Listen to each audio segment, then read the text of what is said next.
Hello and welcome. This is Eric from AD Racing Central. Part of my goal with this channel was to introduce my viewers to racing games they hadn't heard about. This has so far resulted in a total of 3 videos, including this one where I showcase unknown anti-gravity racing games that I found myself or that have been suggested to me by my viewers. In this video, I present another 7 anti-gravity racing games you may not have heard of. Let's get started. The first game I will showcase is courtesy of YouTuber NitroBoost245, who insisted that I should take a look at Radial-G from developer Temeka Games. Nitro was also kind enough to record some gameplay, and if you're interested in more high-quality racing game content, you should head over to NitroBoost245's channel that I've linked in the description. Radial-G is a futuristic racing game where the tracks are of a mostly tubular design. I can't say for sure if this concept was introduced in the F-Zero series, but in those games, the racing around the tube was a gimmick that appeared on a few levels, but here, it's almost the entirety of the game. I'm not saying it's a bad thing, since it makes Radial-G stand out from the crowd. It also adds another dimension of replayability, as there are parts of the track you literally cannot see on your first run. The main goal of the pilot is to keep the momentum by finding the best racing lines that will lead you through the most green gates that significantly increases your speed. Likewise, red gates should be avoided at all costs as they reduce your speed. In a genre currently dominated by games by smaller studios that are usually heavily inspired by the genre juggernauts, Radial-G represents something unique. The game is available on PS4, PS5 and on PC, and it does have a VR component.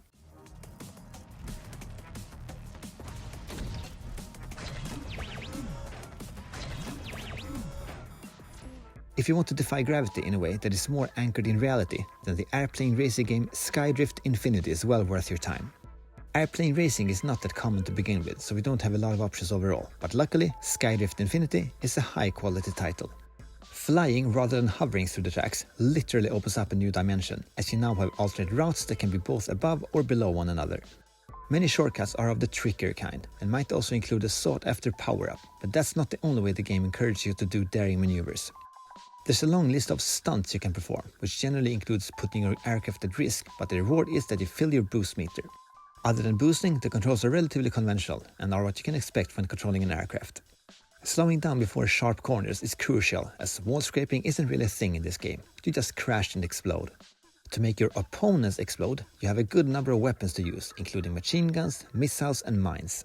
Strategic elements are also at play, as if you manage to keep your cool and wait for another identical weapon pickup, you get a more powerful version of that weapon at your disposal. Also, you can have up to 2 different weapons equipped at any time, meaning that you for example can have a shield and an offensive weapon at the ready. Shooting your opponents feels great in Skydrift Infinity, and the whole weapon system is very well implemented.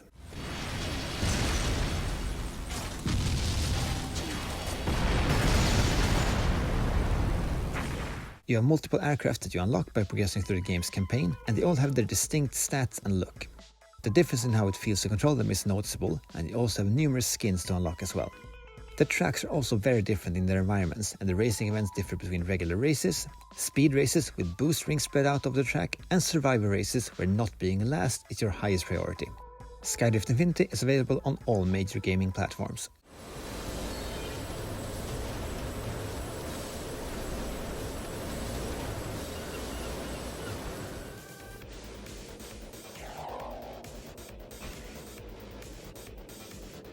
Another game that came to my attention through the racing game YouTuber GamerAlex is ArcRacer. At first glance, this game looks like a low-res version of Ballistic-G or an older Wipeout game, but ArcRacer has much more going on for it not to be dismissed as a clone of another game. AD Racing veterans will immediately feel familiar with the steering and pitching, but the air brake system is a bit different. Even if it's called strafing, it does make your ship turn and move sideways at the same time, making the mechanic feel like a mix between Wipeout's air brake system and F-Zero's strafing counterpart. This contributes to ArcRacer's core gameplay mechanic feeling unique. Moreover, there is an energy system that is replenished by picking up white orbs on the track. The ship energy can be used for 2 things, where one is a speed increasing turbo boost. Of course it's useful on straights, but since the boost is instant, an equally beneficial moment to apply it is when losing a lot of speed after a sharp corner. The energy can also be used to recharge your shield, but the most important part about this is that the moment you activate it grants you a brief invulnerability, which means it can be used on reaction when passing over an unexpected track hazard. This is especially useful during the extremely fast zone-like Zen events, where you are unable to slow down. The final gameplay mechanic is a side shift that works just like it does in Wipeout, with the one noteworthy addition, as side shifts in ArcRacer drains your shield. This makes you use this powerful tool much more sparingly than what you would in other games. There's quite a lengthy campaign with several difficulties and also multiple ships to unlock. The few I have unlocked so far are stat-wise very different from each other, and they all definitely have their distinct feel when you pilot them. ArcRacer is available on Steam, and with its low system requirements, it will work just fine on low-end computers.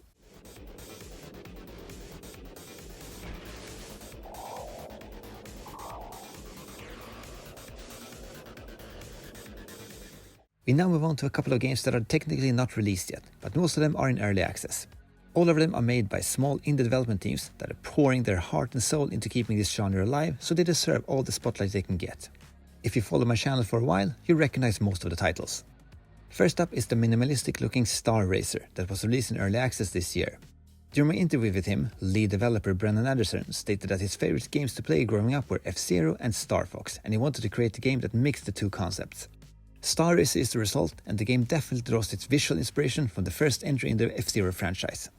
That's not to say the game has its own gimmicks as well. All vehicles and their drivers have a distinct look, and on the game's many tracks are numerous flying sections where a vehicle transforms into a starship, complete with cannons and all.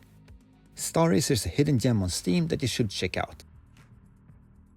Another colorful F-Zero inspired game is Aero GPX from developer Aaron McDevitt. The vehicles and pilots in this game are in my opinion extremely well designed, and they all have multiple stats to take into consideration when you choose your craft. The controls in the game are very tight, and mastering the spin drop mechanic that gives you a huge speed boost is crucial for bringing home the gold medals. The early access version includes quite a few leaks and unlockable ships, making the game well worth its asking price. A similar game with a more serious tone is XF Extreme Formula. This game also has the ship-glued-to-track ultra-responsive gameplay core that you'll find in the F-Zero games, but its boost system is a bit different. In XF Extreme Formula, the longer your boost is will increase the effect of your next boost, resulting in the player being rewarded for a very aggressive playstyle. It's worth noting that XF Extreme Formula demands a bit more from your hardware than other games of the genre, but if your rig can handle it, I highly recommend the game, especially now that it's got a huge free update with more ships among other things. I also want to mention Deathgrip, even though a free demo is all that's currently available. The main inspiration for this game is actually Star Wars Episode 1 Racer, which of course might be obvious from the ship design, but also from the fact that the tracks are placed in natural environments rather than closed-off circuits. You also have to manage other mechanics like repairing your ship, boosting without overheating, firing weapons, and more. Deathgrip's system requirements are also relatively high, but since the demo is free, you have no excuse not to try the game out. To check out the last video in this series for more unknown AG racers, click on this video. Thank you for watching. I am Eric from AG Racing Central, and I'll see you in the next video.